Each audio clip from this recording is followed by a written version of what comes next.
My people, see the girl that I married.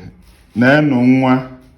See the girl that I left all the girls in Ado Girls.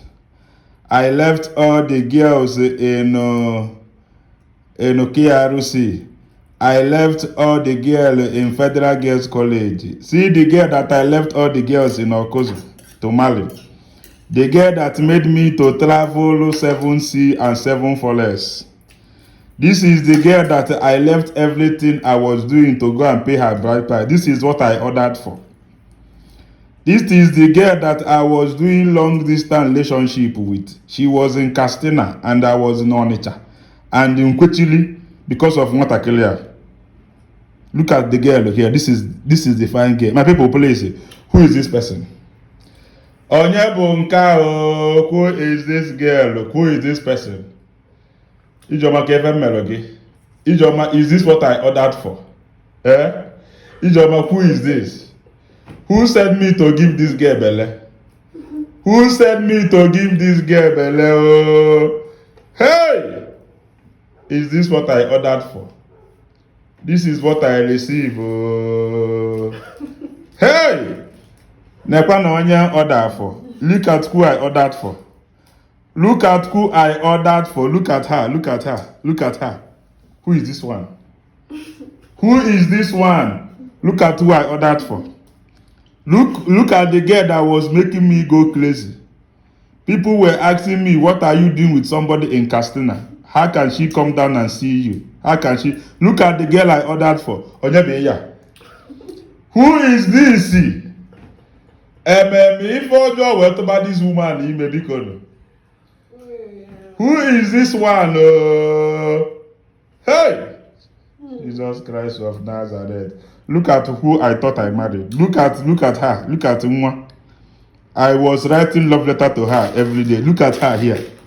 I don't know who is this in my house.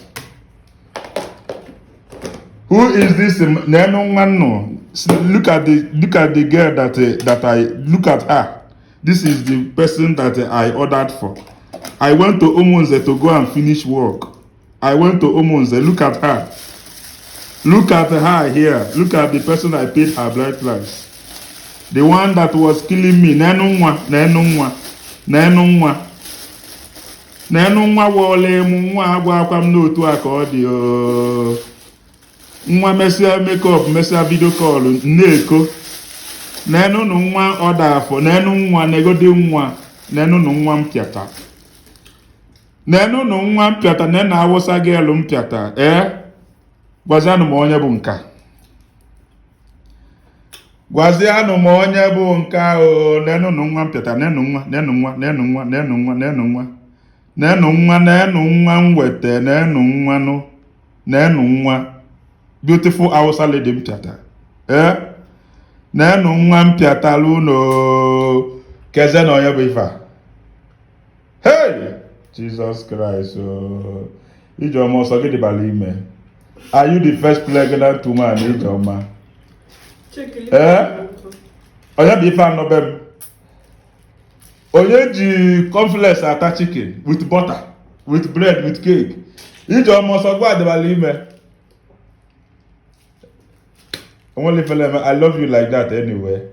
I love her like that. I love him like that. Nne ụmụ m. So far no more go na ibudolu nwa na afọ nwelo. I love her like that. See, she's still glowing. Hey! The most beautiful pregnant woman ever. Metuka ike gị na panty gị na-egosi na ọbụla ọsọ gwa dịbala ime Ijoma.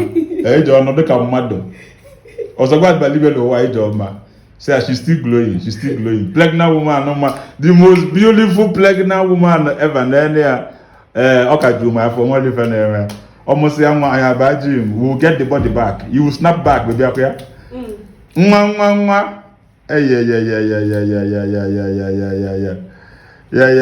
Well, what I ordered for is on vacation. She will still come back. Can I manage to get it? What I ordered for is on vacation. She will still come back. Only for them idea. I'm a yen. I'm a tea for them. Now we put am for your body woto. So we know as they go. Just let me give you some time, you will get back. My love. Even if you don't get back, your body is the goal.